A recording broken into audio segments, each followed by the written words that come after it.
Hello students, welcome to the class. Students, today we are going to start with the new chapter, that is a poem.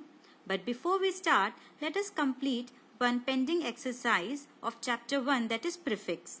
Our explanation part is done, but the exercise is still left. So we'll complete that and then we'll start with the poem. So get ready with the Seasons book. Here goes our exercise.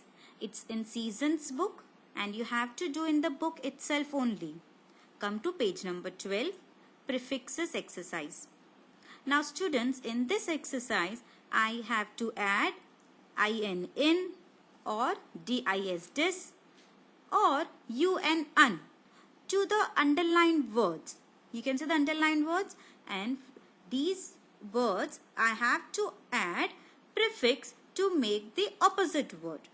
For example, first is, it is usual to see children in a classroom, but it's a blank, to see a tiger. So to the usual word, if before a usual word I am adding un, so it will be unusual, which is the opposite of usual.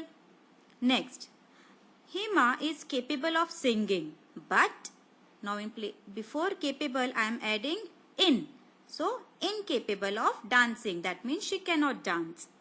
Next, it is comfortable to sit in a chair, but before a comfortable I am adding un. It's uncomfortable to sit on a stool.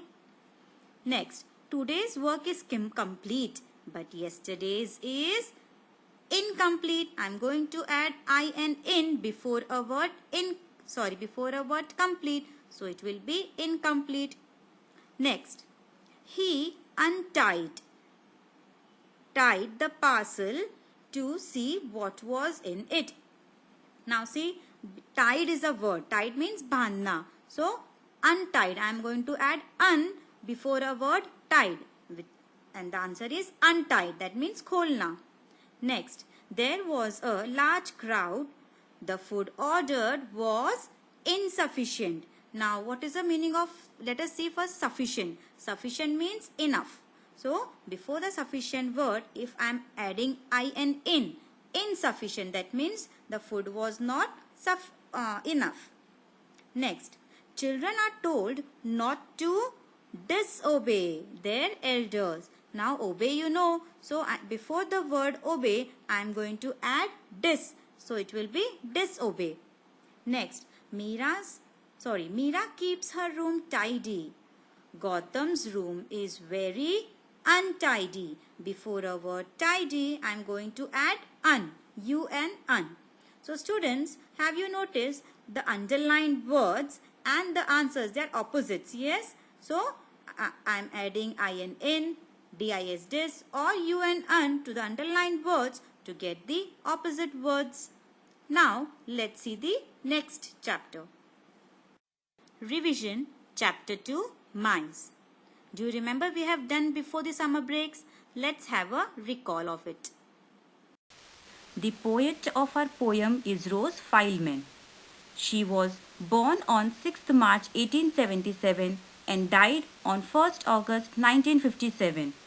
She was an English writer and poet noted for her works on the fairy folk for children.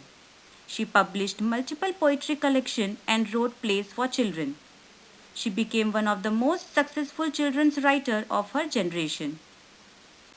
Let me tell you what is there in this poem. The poem is all about why mice are nice. They have small faces, pink ears, and white teeth. No one else seems to like mice because they run about the house at night and nibble things. But in the end, mice are nice. Here goes our explanation. I think mice are rather nice. Who is I here? The poet. He thinks that mice are nice. Their tails are long. You can see from the picture that the tails are long.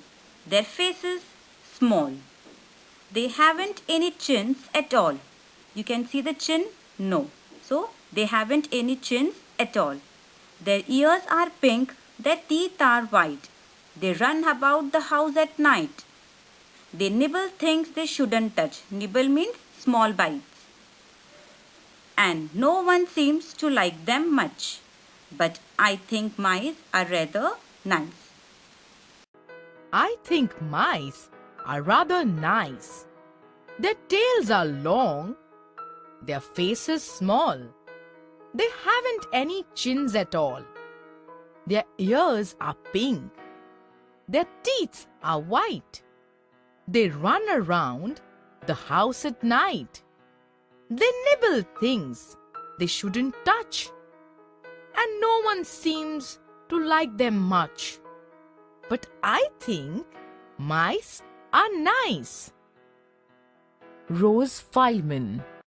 Now here goes your assignment. In this way, you have to do in your E1 notebook. Students, please make sure you write in a good handwriting and submit the assignment on time.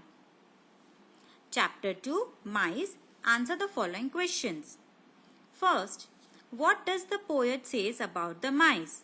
Now, the poet says that mice are rather nice because according to the poet, mice are nice. So he says mice are rather nice. Next, what do the mice do at night? And you know this, the mice run about the house at night. Next, pick out a word similar in meaning to take small, quick or gentle bites. Now for all these words, there is a word which you have to find from the poem, and that word is nibble. Next, does everyone like mice? Answer is no, mice are not liked by everyone. And the last question, does the poet like mice? Answer is yes, the poet likes mice. In the same way, students, you have to write in your E1 notebook.